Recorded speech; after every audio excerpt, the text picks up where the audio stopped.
Bueno, vamos a seguir avanzando. A continuación, dejamos con ustedes a Ciro Cattuto. Él es Scientific Director del Institute for Scientific Exchange Foundation. Démosle, por favor, un gran aplauso de bienvenida. Thank you. Ciro. Good afternoon. I'm delighted and honored to be speaking to such a distinguished audience. So let me thank right away the País Digital and the Data Science Institute of the Universidad del Desarrollo for having me here.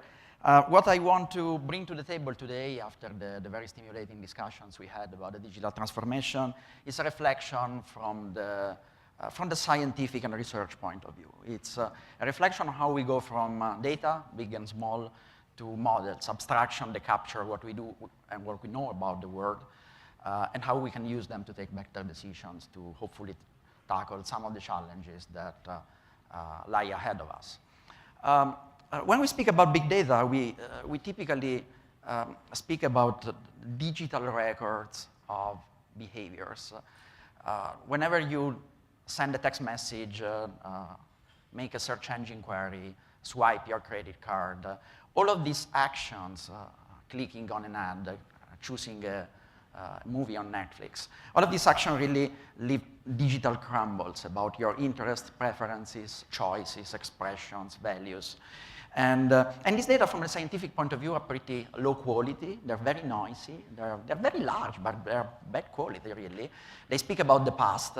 They don't have much context, and typically when we speak about big data, we speak about big personal data, so there are data protection challenges. But there is one positive and revolutionary thing about this, which is that they're available as a side effect of our daily lives. Whenever we interact with our instrumented environment and digital platforms, we leave this information out there, and since we have become pretty good working with computers to extract these signals out of the large-scale quantities of data, we can really understand better societies, our infrastructures and systems. It's really like switching on a new instrument. It's like switching on a new telescope pointed back to society, right? So this is a huge opportunity, and it's part of a set of interesting trends that are driving the digital revolution.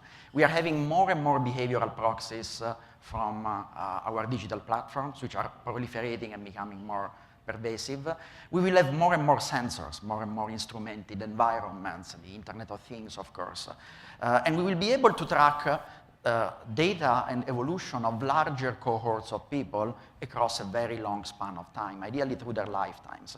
Think about what this will do for medicine, for our capabilities of understanding how lifestyles, choices, exposure eventually reflect on health outcomes. This is poised to revolutionize medicine.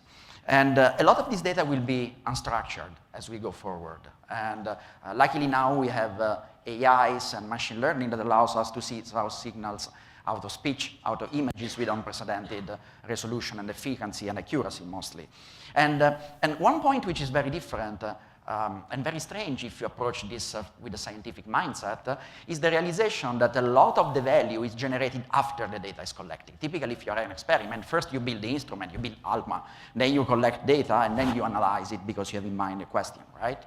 Here we somehow flip the paradigm over because the data are collected as a side effect regardless of any specific question. So it's a challenge and an opportunity to do this. And this is quite different from the standard scientific approach. But what is common with the standard scientific approach, however, is the use of models. Data do not speak by themselves, contrary to what some people might say. Data really speak only through models. Models are the mathematical and computational abstractions that capture what we know about the system, what we know about the world, and our capabilities to act on that. And let me make you a very simple example. This is the standard weather forecast. We are all used to this. We take it for granted. But think for a moment what it took to deliver this to us. We had to basically instrument the planet. We had to put satellites in orbit, taking continuously data from sensors in orbit about the conditions on the ground. We had to put a lot of sensors on the ground. And then we had to learn the physics of the atmosphere, the Navier-Stokes equations, the way air flows are driven, and the dynamics of a storm. And to make prediction, what we have to do today is take all of this data and plug them into a large-scale simulation with the initial condition measured by the sensor and run it forward to see what happens, and you get typically something like this that now we take for granted, right? But think about that. What here changes things is the fact that you have an underlying abstraction, a model that allows you to understand and to summarize your knowledge about the system. Now, weather forecast is somehow simpler than forecasting socio-technical systems. Today, with big data, we start to be able to tackle more difficult predictions. For example, predictions of epidemics and pandemics. And the institute I work at is actually working very strongly in this domain. What you have to do here is basically, if you think about contagious infections, you have to model how people move in the planet and mix with one another, right? So you need a density map of the population on the planet, and you can do this from orbit. But then you need also to know how people move inside cities. And to do this, you need to increasingly use data, for example, from telcos that track the way mobile phones move in the city. You have to buy, if you want to make the forecast, data from airlines, ticketing data, large-scale data sets on airplane tickets so that you can map out mobility at the scale of the entire planet, right? And if you do this, what happens is that you start to be able to design software systems such as this that use these big data sources and plug a simulation on top of that and allow you to answer difficult questions like, shall we deploy a vaccine? Shall we restrict travel? How much time do we have to stifle an incoming pandemic? Can we actually effectively trigger specific mitigation measures?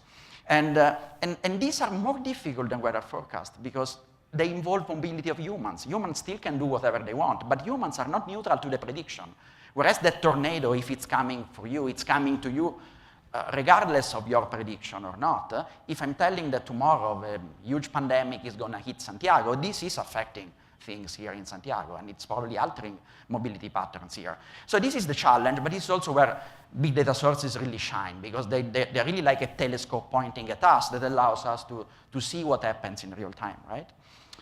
And increasingly, we can do this for social systems. And this has been, I'm sure you're aware of that, a long-rooted ambition in both in the humanities and in the physical sciences, the idea of modeling the way people behave, the way masses of people, communities behave.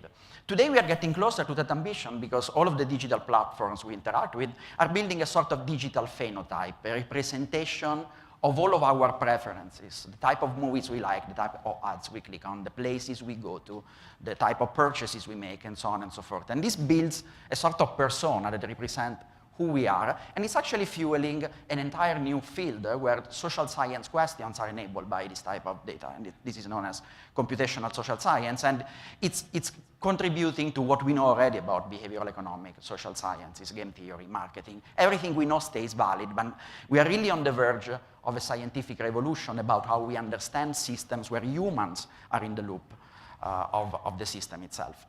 And increasingly, we can use machine learning and other techniques to infer from the surface behavior, from the tip of the iceberg of behaviors, deeper lying features about individuals and communities. We can understand what drives choices, preferences, values, the worldview of people, opening up new avenues for segmenting audiences, customers, patients, and delivering targeted interventions and improving engagement across the board. So all of these trends combine in a series of innovations. Most of them have been actually mentioned today. We'll have more and more complex models informed by non-traditional data sources, data that were not meant to inform those models in the first place, but were collected as a side effect of other activities. We have more intelligence, more machine-ish intelligence in the loop of products, and more accurate models of human behavior. Increasingly, however, what's happening is that the digital ecosystem is becoming more reactive, more connected, more imperscrutable. It will be more difficult as we go to understand who is doing what and why. Think about what's happening right now with fake news and misinformation, right? This is getting very complex. Now imagine that this will move forward, and it's a challenge, but it's also an opportunity, right? So in terms of opportunity, delivering on data science opportunity, if you are a private actor in industry, entails a series of steps, a series of stacks. You need to start from, of course, IT infrastructure, data provisioning, and on top of that, you need to build your own data science pipeline that typically combine machine learning, data mining, natural language processing, mathematical modeling, visual analytics. And you typically deliver two values. One is relatively simple. It's the operational excellence, your ability to actually improve, because you measure more, the outcome of your processes, the efficiency of your processes. The other, which is deeper lying, is really a cultural aspect. It's using data science as a scientific tool to actually understand more about your own business and the context in which the business operates. And this brings me to the key point, if you want, of this presentation, which is that data science is really scientific thinking in a business context. It's not about adopting products, it's not about changing processes. It's really about a change in culture. This has been mentioned already earlier this morning. And the challenge, if you want to deliver on this, is really how do we access knowledge? How do we access the relevant talent? And at ISI Foundation, actually, we had an opportunity to explore this with a global bank, with Intesa Sanpaolo, where we really experimented with creating a new composition of industry and research. So we created 2 labs, one in the bank, one inside ISI Foundation, inside the research center, and we designed these labs together so they would talk to each other, each with its own specific cultures. And the way we run these projects here is that the leadership, the scientific leadership of the research center and the business owners in the bank together design challenges, applied research projects that are non-incremental in nature, that have a clear business reason, but they also have a clearly interesting research problem behind them. And right now we are working on cybersecurity, we are working on privacy-preserving data mining, we are working on machine learning to mitigate financial portfolio risk and so on, right? So this is a developing opportunity that creates added value both for the research center and for the industry. For the research center, this basically it's an opportunity to challenge academia with problems rooted in the real world, to pragmatically create new powerful funding lines for fundamental research as well as the applied one, and to reduce for researcher the time that it takes to get a new idea to impact a real problem. For an industrial partner, this is a way to access talent that otherwise is inaccessible or very difficult to retain, but mostly to develop solutions that are really anchored to specific business functions and to change and drive the change of the culture. And we are at the beginning of this, but I hope I will be able to tell you success stories about this as we go forward. But now let me take a look at the other side. So far I've been speaking about industry research, but there is a huge opportunity also in the nonprofit sector here to use data science to impact society and our systems. And data science, we mentioned it already, right? It's this new combination of social sciences, complex system, artificial intelligence, data visualization, and so on and so forth. And when we think about society, it is being applied right now to a number of key challenges. Development, the future of work, the future of automation, education, we just listened to a great talk about that. Population health, medicine, public health are going to be revolutionized by this. The way we think and reason about cities. And of course, you know, the challenge for the non-profit sector is really how to access the data. Contrary to industries, non-profits are not endowed with access to the data they need typically.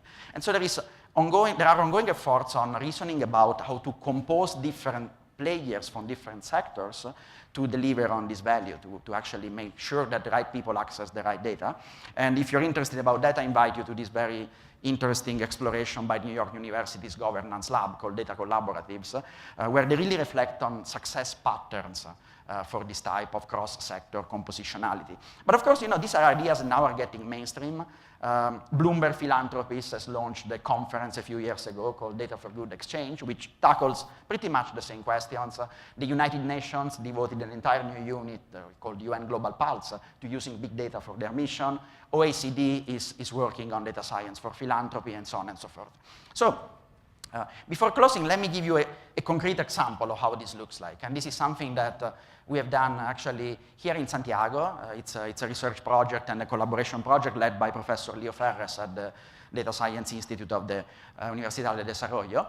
And in this case, you see, what we did was to put together UNICEF with a specific question, GovLab, the governance lab of NYU, a research institution such as UDD and ISI Foundation, and data providers such as Telefonica, to ask and hopefully answer a specific question, like, do women and men move in the same way in a city such as Santiago? Nobody has looked at this. Nobody had looked at this form of gender gaps.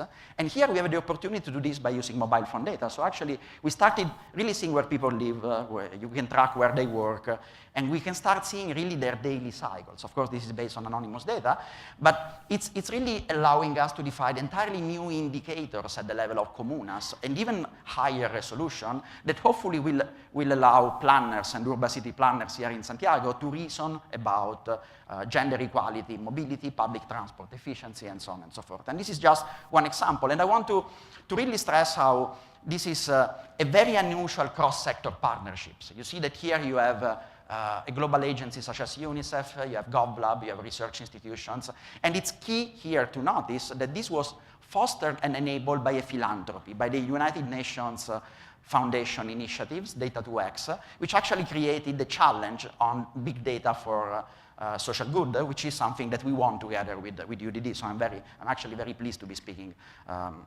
especially here about this. And for philanthropy, there is again a new challenge and a new opportunity. So in the parent foundation of my institution, ISI Foundation, is a philanthropy, and through them we are designing together with the European Foundation Center, the association of all European philanthropies, really a new place, which you see here, where we'll be reasoning about the impact of data and data science on the mission of philanthropy. And philanthropy, contrary to the industry, has got difficult access to data, but probably much easier ways of actually sharing knowledge across the sector. And so we've been reasoning on how to make, basically how to use data science to identify needs, to make philanthropies more accountable in which projects they decide to fund, to make them more scientific in the way they measure impact and learn as a sector as a whole. And I think, you know, that the variety of the audience we have here and the different sectors represented really shows that Chile is optimally positioned to actually deliver on this type of vision in the future. And with this, I will stop and thank you for your attention.